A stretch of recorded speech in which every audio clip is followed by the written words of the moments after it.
ನಾನೇನೋ ಸಂಧಾನ ಹೊರಟಿದ್ದೀವಿ ಅನ್ನೋ ಪ್ರತಿಕ್ರಿಯೆ ಬಂದಿದೆ. ಅದು ದೊಡ್ಡ ತಪ್ಪು.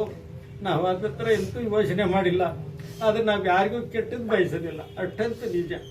ನಾವು ಸರ್ಕಾರ ಕಾನೂನು ಏನಾಗುತ್ತೆ ಅದಕ್ಕೆ ನಾವು ಭದ್ರಾಗಿರ್ತೀವಿ. ನಮ್ಮ ಮಗನಿಗೆ ನ್ಯಾಯ ಸಿಗಬೇಕು.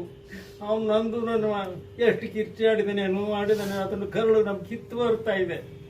ಆ ಒಂದು ದೃಷ್ಟಿಯಲ್ಲಿ ನಾವು ಎಲ್ಲರಿಗೂ ನಿಮ್ಗೆಲ್ಲರಿಗೂ ಮನವಿ ಮಾಡ್ಕೊಳ್ಳೋದ್ರಿಂದ ಆ ರೀತಿ ಸುದ್ದಿಗಳನ್ನು ಹಬ್ಬಿಸ್ಬಿಡ್ರಿ. ನಾವು ನಿಜವಾಗ್ಲೂ ಭಾಳ ನೊಂದ್ಕೊಂಡಿದ್ವಿ.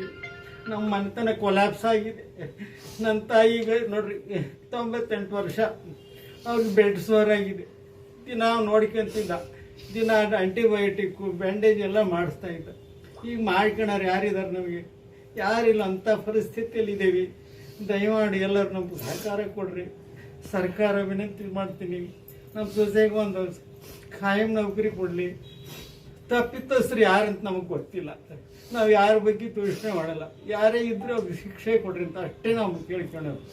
ನಮ್ಮ ಮಗನಿಗೆ ಶಾಂತಿ ಸಿಗಬೇಕಾದ್ರೆ, ಆಗ ಇವ್ರಿಗೆ ನ್ಯಾಯ ಸಿಗಬೇಕಂದ್ರೆ ಅವ್ರಿಗೆ ಶಿಕ್ಷೆ ಆಗಬೇಕಂತ ನಂದು ಅಭಿಪ್ರಾಯ ಸರ್.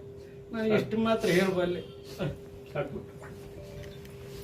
ನಾವು ದೊಡ್ಡ ಮನಸ್ಸು ನಮ್ಮ ಬಗ್ಗೆ ನಾವು ನಿಮ್ಮ ತಾಯಿ ತೀರ್ಮಾನ ನಾವು 2 3 ಸಲ 4 ಸಲ ನೋಡ್ತಾ ಇದ್ವಿ ನಮ್ಮ ವಯಸ್ಸಿನಲ್ಲಿ.